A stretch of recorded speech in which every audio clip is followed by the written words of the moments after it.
interroger le passé pour comprendre le présent afin de bâtir le futur. Je suis heureux d'avoir visité la bibliothèque Cheikh Anta Diop, ici à la Fondation Afrique Avenir.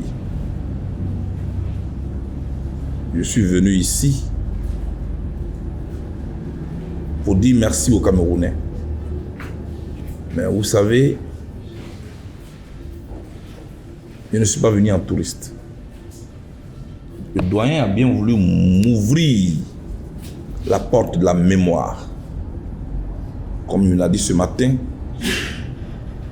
quand vous avez perdu votre mémoire, vous ne pouvez plus retrouver le chemin de la maison. Or, nous voulons retrouver le chemin de la maison. Il faut donc interroger les sachants, les Africains qui travaillent pour l'Afrique. Notre objectif, c'est de comprendre notre propre histoire. On ne nous a pas permis d'étudier. On nous a formatés pour étudier l'histoire des autres. C'est bien d'être ouvert sur le reste du monde, mais c'est mieux de se connaître d'abord. Je voudrais préciser cela. Et je voudrais dire merci au doyen. Je lui dis merci parce que c'est immense ce qui vient de nous donner, mes amis et moi. Nous sommes, en tout cas, une génération montante, mais nous sommes une génération décomplexée. Une génération que j'appelle la génération zéro complexe. Le printemps de la jeunesse africaine est là. L'élan est créé. Il faut juste des gens conscients de leurs responsabilités historiques pour faire avancer les choses. Je ne parle pas de repli sur soi, mais je parle de comprendre notre propre histoire pour pouvoir compétir avec le reste du monde. Parce que nous vivons aujourd'hui un monde de compétition permanente, où on ne paye plus le monde aux pauvres. L'Afrique doit cesser d'être le fardeau pour le reste du monde. L'Afrique doit compter elle-même. Mais pour qu'on compte avec toi dans le monde, il faut d'abord compter toi-même et il faut compter sur toi-même. Parce que ce qu'on doit comprendre, c'est que la main qui donne est la main qui ordonne. Et celui qui vous entretient, il vous tient. C'est ça qu'on doit comprendre. Il n'y a pas de cadeau. Un cadeau est une dette que vous payez à vie. Retenez-le très bien. Un cadeau est une dette que vous payez à vie. Et je pense que l'Afrique peut se développer à partir de ses propres paradigmes. Et c'est tout ce que le doyen nous a expliqué aujourd'hui. On ne peut pas se développer avec les pensées des autres. Et le prince, ce matin, a joué un rôle. Il nous a transmis quelque chose de fort. Non seulement il nous a montré les livres, les écritures des penseurs africains, il nous a fait visiter toute l'histoire du Cameroun, de 1884 jusqu'à aujourd'hui. Il nous a transmis quelque chose de très fort. Mais en même temps, il a une collaboratrice qui est autrichienne. Elle est juste derrière vous. Ce qui veut dire qu'en nous enseignant l'histoire de l'Afrique, il n'est pas fermé, il est ouvert. Donc, ce n'est pas un panafricanisme de rejet. C'est un panafricanisme d'acceptation de l'autre. Vous savez, on peut apprendre l'un de l'autre. Et c'est ce que le prince nous a démontré ce matin. En tout cas, merci beaucoup, prince. Merci à tous les collaborateurs qui l'accompagnent dans cette tâche, qui peut ne pas être comprise tout de suite. Parce que ce qu'on nous enseigne ici, c'est la recherche effrénée de l'argent. Tout le monde n'apprend pas pour avoir de la connaissance, pour comprendre, pour interroger ce qui se passe, pour interroger notre environnement. Les gens vont juste à l'école pour devenir riches, pour avoir de l'argent. Cessons d'être les esclaves de l'argent. L'argent est utile. C'est un serviteur, ce n'est pas un maître. On peut être riche de ses valeurs, de ses principes. Ne pas trop parler parce que je suis trop content. Vous savez que la joie et la folie sont des voisins. Donc, je voudrais vous remercier. Merci à tous mes amis qui m'accompagnent dans cette tâche. Merci, Prince. C'est moi qui vous remercie. Et vraiment, je crois que les portes sont ouvertes. C'est ça l'essentiel. Les portes sont ouvertes. Vraiment à tout Africain. Parce qu'on n'a pas effacé la mémoire seulement ici au Cameroun des Camerounais. On a effacé la mémoire de tous les Africains. Et ce que nous faisons ici, vraiment, c'est à la disposition de tout le continent africain et bien sûr aussi des autres, puisqu'il y a beaucoup d'Européens qui viennent passer 6 mois ici pour leurs recherches.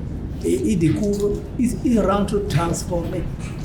Et quand ils rentrent transformés, comme le délégué du gouvernement allemand me disait il y a ici 2 mois, ils disent que leur propre jeunesse ne veut plus, par exemple, tous ces objets entre guillemets qu'ils ont volés, ils ne veulent plus avoir ça chez eux.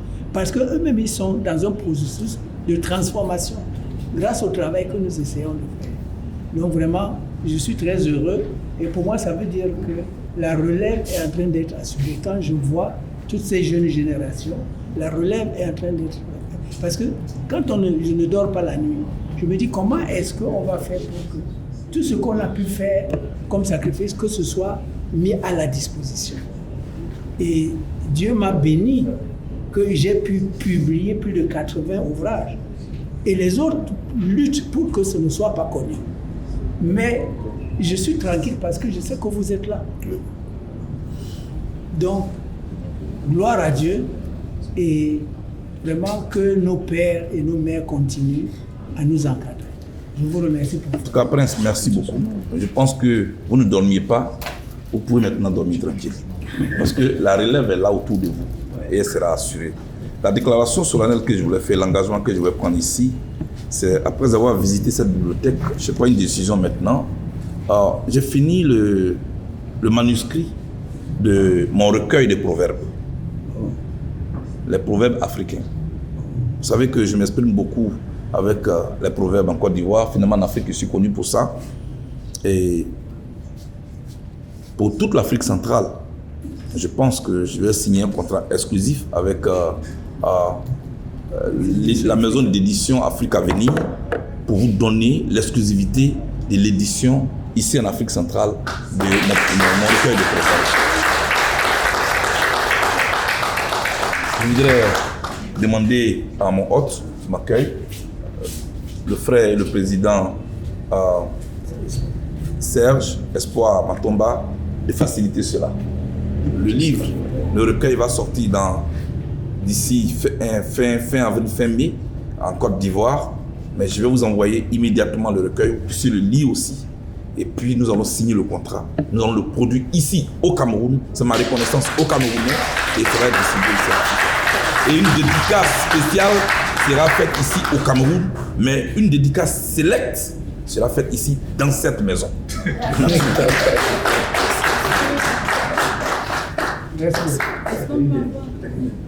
On peut avoir une petite synthèse pour nos téléspectateurs d'expression anglophone. Bon. Allez-y. En fait, ma question, c'est nous dire en substance l'objet de votre visite. Est-ce que ça vous a fait d'être là? Et bien entendu, on le sait déjà en français, mais dites tout ça en anglais aussi. Okay, thank you. I'm Charles Blegude. As I said, I came here in Cameroon to say thank you to the Cameroonese. To say thank you to all the people of Cameroon because they support me when I was in jail. I'm happy to be here. I came to this country to also say thank you to my lawyer, Joseph Kadi. Now that I'm here in Cameroon, I take profit of this stay to visit this house. This is the memory of Africa. And I say thank you to le doyen qui est là for what he did.